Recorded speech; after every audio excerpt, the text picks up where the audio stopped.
प्रभु यीशु मसीह के नाम में जय मसीह शालोम। साधु सुंदर सिंह का जो जीवनी हम लोगों ने भाग 3 तक सुन चुके हैं और आज हम लोग भाग 4 सुनने जा रहे हैं। आइए इस कहानी को शुरू करते हैं।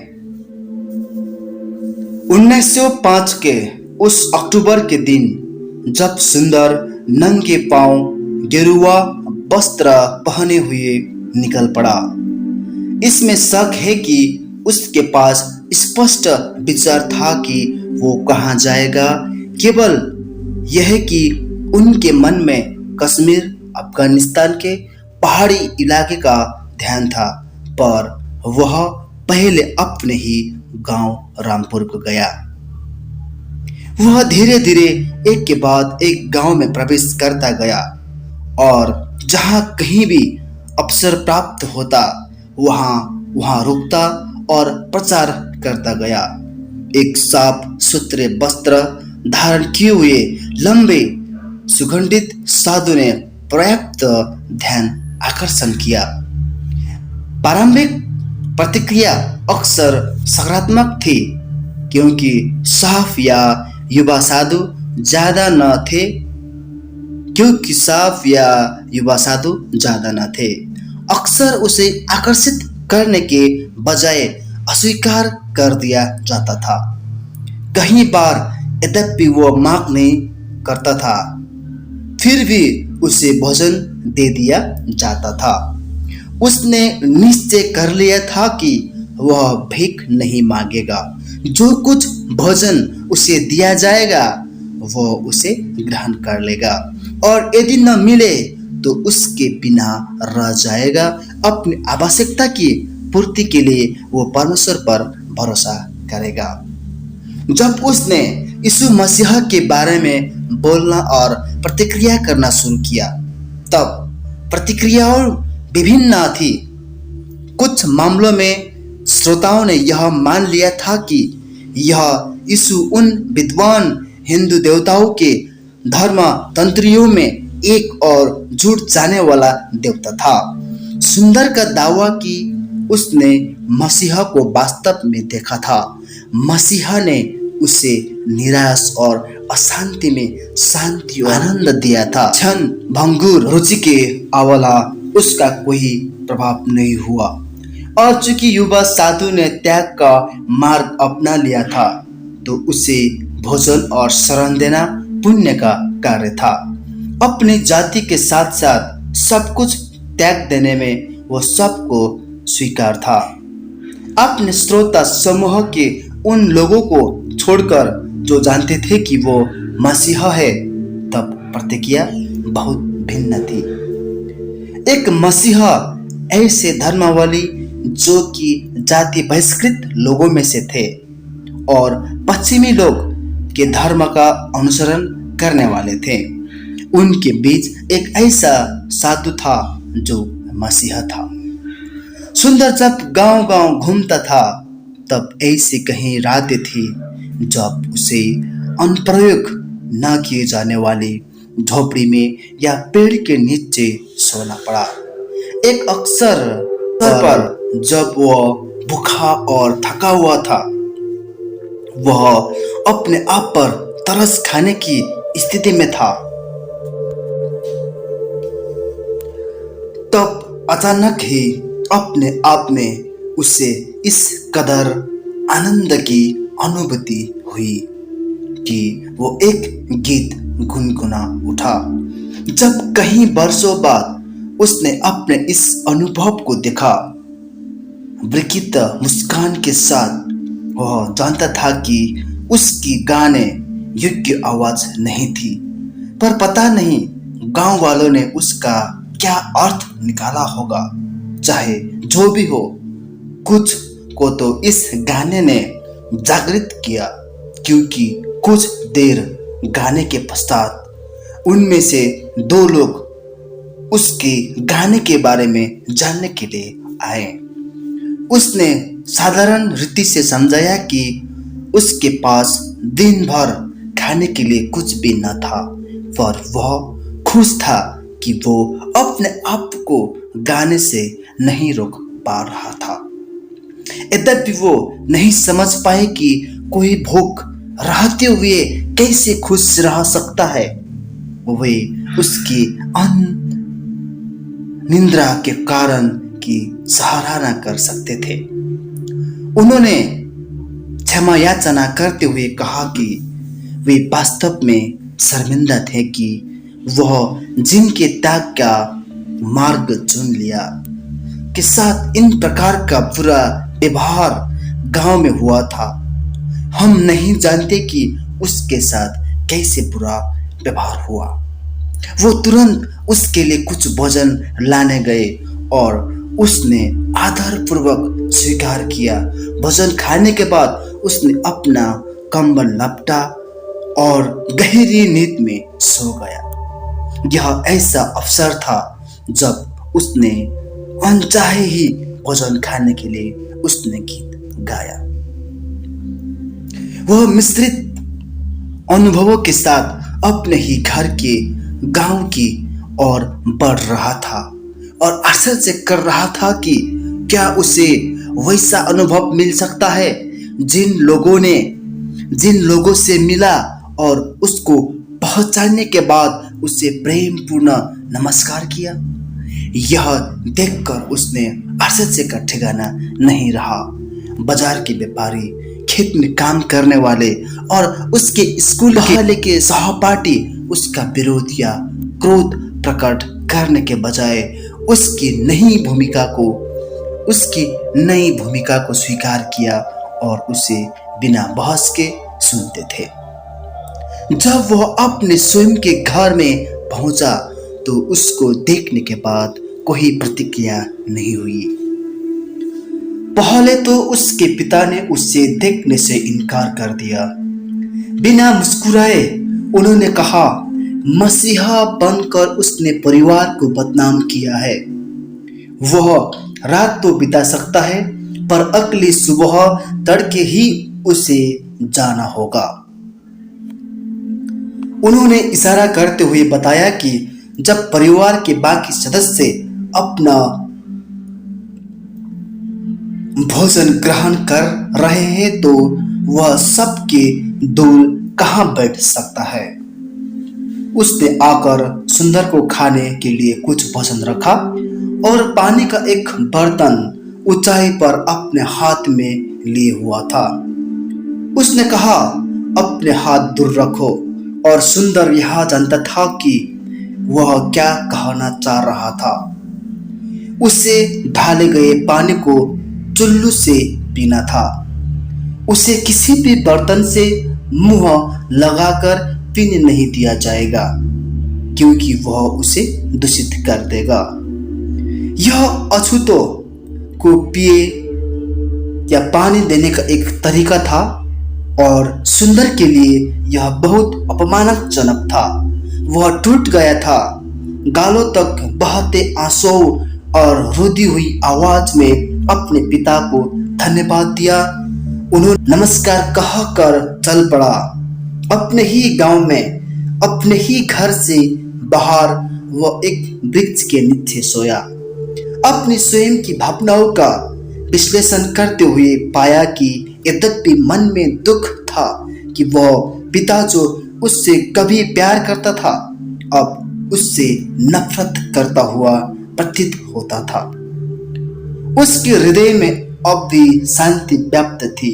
क्रूस पर चढ़ाए जाने के पहले उस रात को प्रभु यीशु ने अपने शिष्यों से कहा, अपनी शांति तुम्हें देता हूँ। शांति का वही वरदान उसे भी दिया गया था और कोई उसे वापस ही नहीं ले सकता था। यद्यपि आधारभूत शांति कभी नहीं बदली, इसमें कोई शक नहीं कि उसके पास निराश के कई अवसर थे। एक ऐसा समय भी था जब वह शाम को थका हुआ था। एक गांव पहुंचा। बारिश शुरू हो गई थी और वह मुख्य सड़क पर चलने लगा। कई लोग उसकी मदद को आए। उन्होंने यह सोचा कि वह हिंदू साधु है, पर जब उसने यीशु के बारे में बोला तो वे उसके विरुद्ध क्रोधावेश में आ गए। कुछ लोगों की क्रोधित भीड़ और उनकी चिल्लाहट के कारण उसे गांव से बाहर जाकर लड़खड़ाने के अलावा कोई विकल्प चारा न था। वर्षा जारी रही। आखिरकार जब उसे एक खाली झोपड़ी दिखी जो किसी के द्वारा त्याग दी गई थी और वह भीतर गया। अपने सर के ऊपर छत पाकर वह धन्यवादित हुआ। वह इतना थका हुआ था कि जैसे वो लेटा उसकी नींद लग गई और वह तब तक नहीं उठा जब तक कि सुबह होना शुरू न हो गई थी। जैसे ही वह अपने पैर को फैलाने वाला था, उसने अपने पीछे जमीन पर एक काली आकृति देखी। मध्य रोशनी के साथ झांकते हुए उसने देखा कि एक जिस कंबल पर वह सो रहा था उसमें से आधा भाग में एक कोबरा सांप सो रहा था। अपनी सांस रोके वो जितनी जल्दी उससे पैर चल सकते थे वह झोपड़ी से बाहर निकल गया। पर झोपड़ी से बाहर निकल जाने के बाद उसने अपने कंबल के बारे में विचार किया। उसे उस कंबल की आवश्यकता थी। ठंडी रातों में वह उसके लिए अति आवश्यक था, क्योंकि अधिकांश रातें उसे बाहर ही बितानी पड़ती थी। हार्दिक प्रार्थना के बाद जब मुड़ा और वो दबे पांव झोपड़ी में घुसा और बड़ी सावधानी के साथ उसने उस बड़े भारी काले कोपरे के नीचे से धीरे से कंबल निकाल लिया। यदि वह उठ जाता तो अचानक ही उसे काट लेता। वो जानता था यह उसकी मौत थी, पर वह सांप थोड़ा सा मुड़ा और सोना जारी रखा। जैसे जैसे वो अपनी यात्रा करता था वो अन्य चीजों के साथ साफ सुथरा रहने की परेशानी को भी उसने झेलना सीखा। अपने दैनिक कार्य जिसमें बालों को साफ करना और कपड़ों को साफ करना आसान कम नहीं था। यह देखा गया कि उसका गेरुआ बस्ता अन्य साधुओं की अपेक्षा ज्यादा उजला था। उसने उसे धोने का साधन पाया। वह उसे सूखने के लिए हुक्ता जबकि अपने आप को कंबल में लपेट लिया करता था। कभी कभी तो उसे गीले ही पहन लेना पड़ता था, पर स्वयं के लिए कुछ भी असुविधा क्यों न हो, पर साफ सुथरे रहने की आदत तो उसे बचपन में पड़ गई थी, बनी रही। अन्य आदतें भी बनी रही।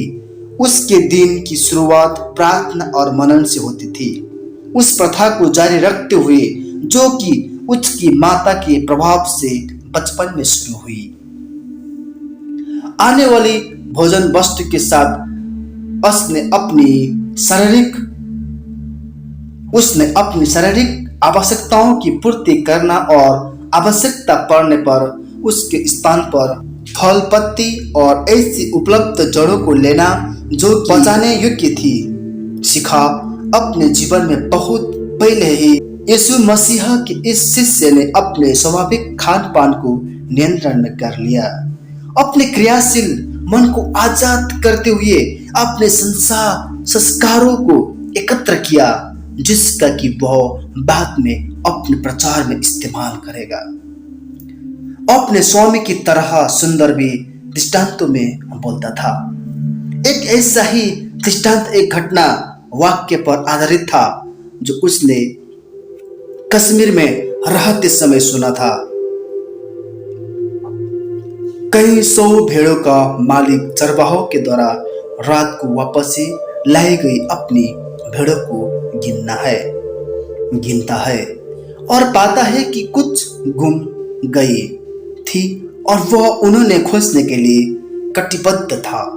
उसकी समस्या यह थी कि भेड़ों उसे नहीं जानती थी, अतः उसके पीछे नहीं आ सकती थी। उसने अपने मन में सोचा वो अजनबी आदमी से डरती होगी, पर उसने मन में सोचा कि वो दूसरी भेड़ से नहीं डरेगी। अतः उसने अपने चारों ओर भेड़ की खाल लपेटी और उन घूमी भेड़ों को ढूंढने निकला। जैसे ही उसने उन सब के मिनमिनाने चिल्लाने की आवाज सुनी, वह उनकी ओर गया। तो उन भेड़ों ने देखा कि एक अन्य भेड़ है, तब उसका अनुसरण उन्होंने किया और इस प्रकार झुंड में लाए गए। इसी प्रकार परमेश्वर के साथ था। वो मानवता का रूप धारण कर आया और हमारे बीच रहा। मसीहा मनुष्य के रूप में हमारे जैसा बना, एक जिससे हमें डर नहीं लगता, और तब वो हमें अपने झुंड में शामिल कर सकता है। एक अन्य अवसर पर उसने रेलवे स्टेशन पर एक ब्राह्मण को देखा जो बहुत बीमार हो गया था और उसे पानी की आवश्यकता थी। जब स्टेशन मास्टर ने कप में पानी लाया तो उसने उसको पीने से इनकार कर दिया, क्योंकि वो बाहर के बर्तन में लाया गया था। उसने वह तब तक पानी नहीं पिया जब तक उसे उसके तांबे के बर्तन में ना दिया गया। इस प्रकार हिंदू जीवन का जल स्वीकार करने के लिए तैयार है, यदि उसे स्वीकार योग्य पात्र में दिया जाए। साधु की लोकप्रिय छवि है और उसे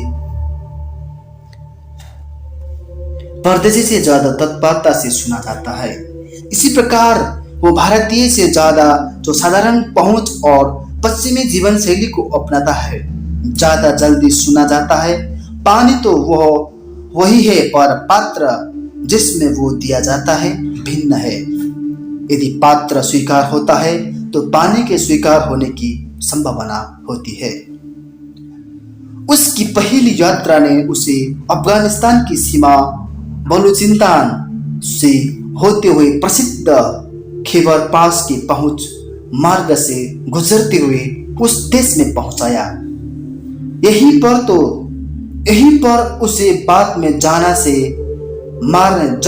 मारने की धमकी का अनुभव हुआ, पर उस समय जीवित परमेश्वर की उपस्थिति ने उसके विरुद्ध मामले के रूप को बदल दिया। वह जलालाबाद शहर पहुंचा और उस मुस्लिम समुदाय के बीच उसने यीशु के बारे में प्रचार किया। इस बात को वो शांति से सुन रहे थे जब तक कि यह स्पष्ट न हुआ कि उसे ईश्वर के रूप में घोषणा की जा रही है।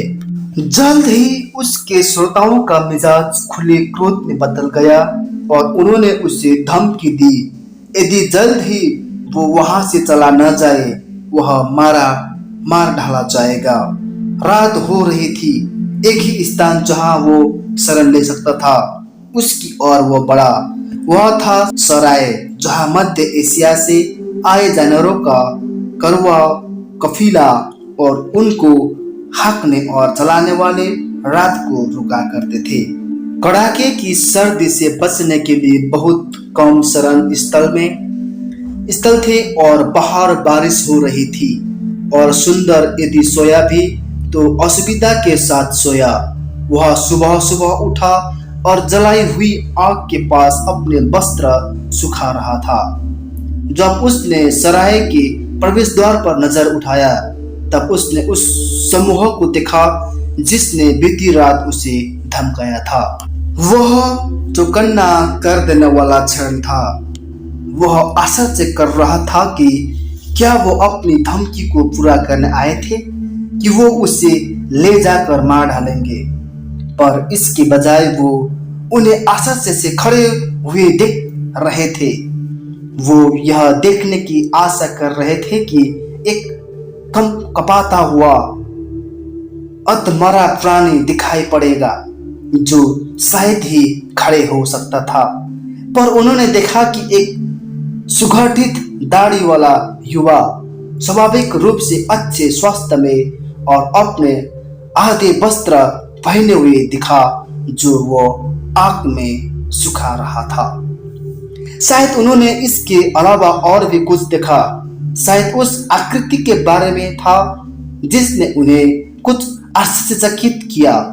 किसी भी तरह वो खड़े होकर आपस में बात करने लगे। फिर उनमें से एक आकर सुंदर के सामने झुककर उसे आश्चर्यचकित कर दिया।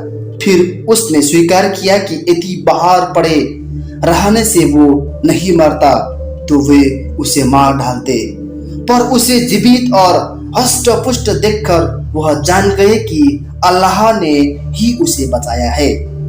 इस वजह से उससे आग्रह किया गया जो संदेश वो सुनाने आया था वो आकर उन्हें सुनाए।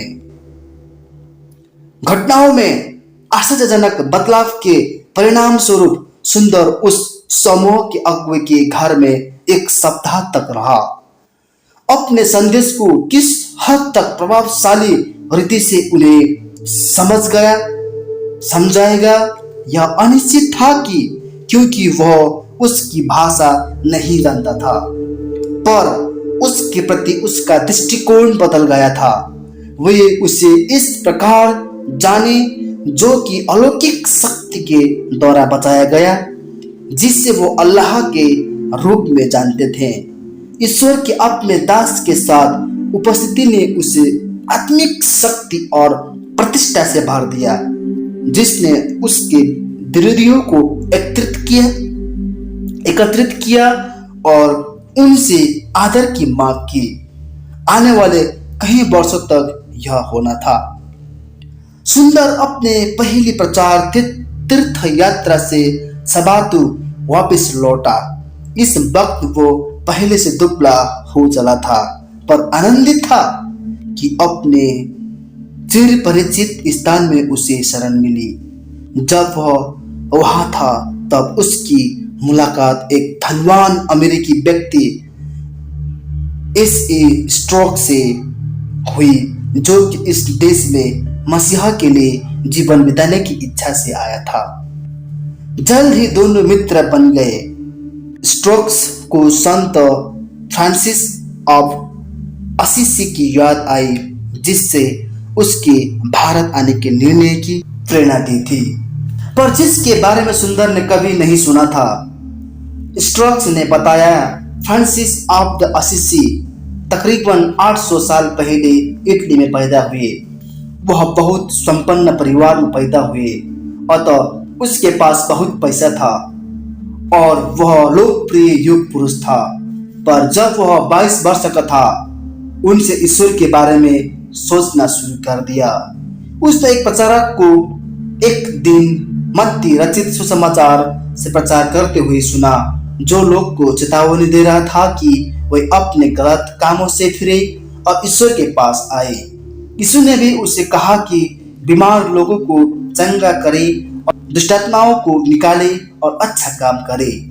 और उसने उनसे कहा कि अपने साथ कोई पैसा ना ले जाए, पर वही भोजन खाए जो उन्हें जहाँ कहीं भी जाए उन्हें मिलता था। फ्रांसिस जानता था कि अब मसीहा उसे यही करने के लिए कर रहा था और उसने उसकी आज्ञा मानी। उसने अपनी सारी धन संपत्ति बांट दी और प्रचार करने निकल पड़ा। पर उसने न सिर्फ प्रचार ही नहीं किया, परंतु उसने लोगों को व्यवहारिक रूप में भी मदद किया। जब वो बीमार थे तब उनकी देखभाल की, भिखारियों के बीच अपना भोजन बांटा और कमजोरी की सहायता की। चर्चों के पुरोहित जो किसी को सहायता करने के लिए एक उंगली भी नहीं उठाते थे, उसमें वह बहुत भिन्न था। उसे जानवरों के ऊपर भी अद्भुत शक्ति थी और उसे हम जैसे ही ईश्वर सृष्टि के रूप में देखता था, उनमें से किसी ने भी खूंखार जानवर ने उसे हानि नहीं पहुंचाई। इस प्रकार फ्रांसिस युवा पुरुषों के बीच लोकप्रिय हो गया।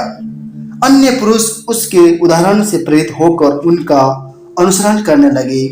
उनसे फ्रांसियंस नामक संघ की स्थापना की। स्पष्टतः सुंदर की जीवन शैली असीसी के संत फ्रांसिस के सदृश थी। स्ट्रोक्स ने उसके बारे में बात की और जो अवसर उसके पास था उसके बारे में सुना। जगह जगह जाने पर जो द्वारा उसके लिए खुले, जो कठिनाई उसे झेलने पड़ी, जब उसने अपने स्वामी की सेवा करने में इस युवा सिख के आनंद को देखा तो अचंभित रह गया।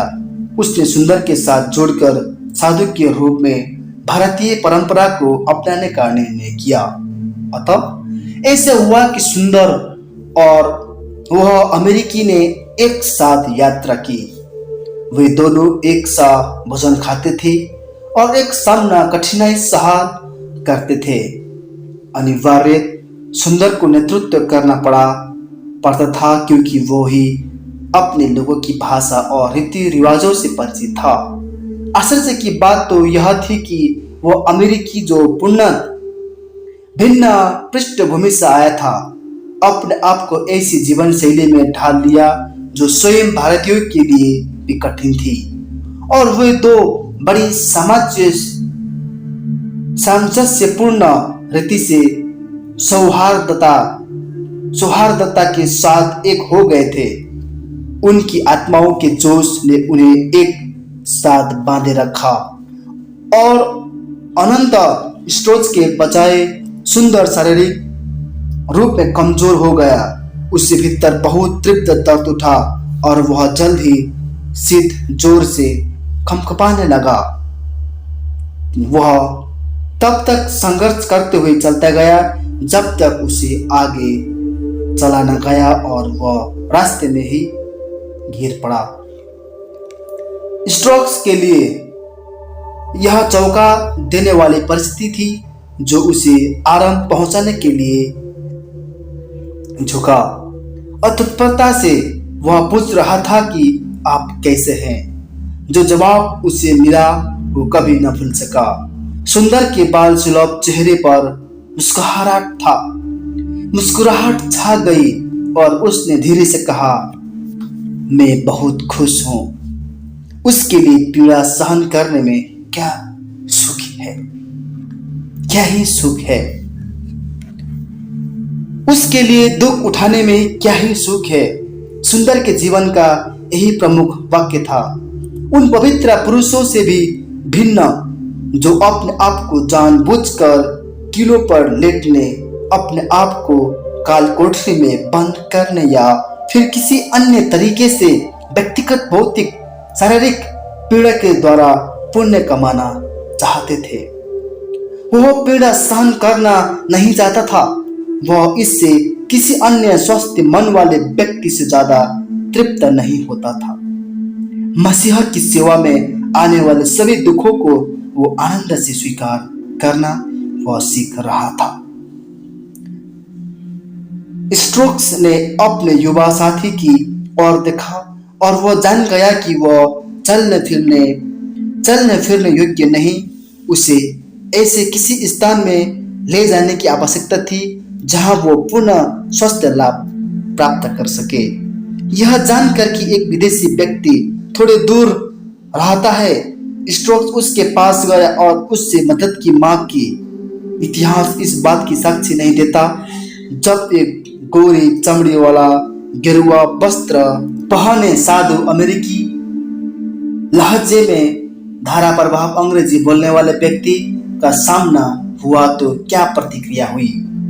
पर उसने सुंदर को अपने घर लाने के आग्रह को स्वीकार कर लिया। आराम, अच्छे भोजन और उपयुक्त चिकित्सा से युवा साधु ने जल्दी स्वास्थ्य लाभ प्राप्त किया। जल्द ही वो और स्ट्रोक्स अपने काम में लग गए। यूरोपीय के घर में रहने से उसने भी मसीह पर इनाम लाया। सभातुर लौटने के पश्चात उन्होंने पाया कि कोर्ट में मरीजों के लिए अस्पताल में सहायता की आवश्यकता है। वे वहां तब तक काम करते रहे जब तक उन्होंने नहीं सुना कि मैदानी इलाके में फ्लैग फैला है। वो संत फ्रांसिस ऑफ द असीसी की तरह स्वयं उस फ्लैग कैंप में बीमारों और मरणशरण लोगों की सेवा करने के लिए गए। एक साथ काम करने का यह उनका आखिरी समय था। यद्यपि वे कुछ समय तक संपर्क बनाए रखे थे। अक्सर ग्रीष्म ऋतु में पहाड़ों पर अपंग लड़कों के शिविर कैंप में कुछ समय बिताने पर उनके मार्ग अलग हो गए थे। भारत में फ्रांसीसी शैली के अनुसार कुछ युवाओं को भातृ संघ में भर्ती कराकर अमेरिका और इंग्लैंड चले गए। बपतिस्मा के समय का इंतजार करते हुए जो तृप्त इच्छा थी उसके प्रति उत्तर देते हुए अपने पांव को उस भूमि की ओर मोड़ लिया जो विशाल सलेटी रंग का उत्तर क्षितिज के विशाल क्षेत्र के पीछे हुआ था। वो देश तिब्बत था। आज के लिए इतना, और हम लोग अगला 5वां भाग में हम लोग सुनेंगे। तब तक प्रभु सभी को बहुत दया से आशीषित करें। आमीन।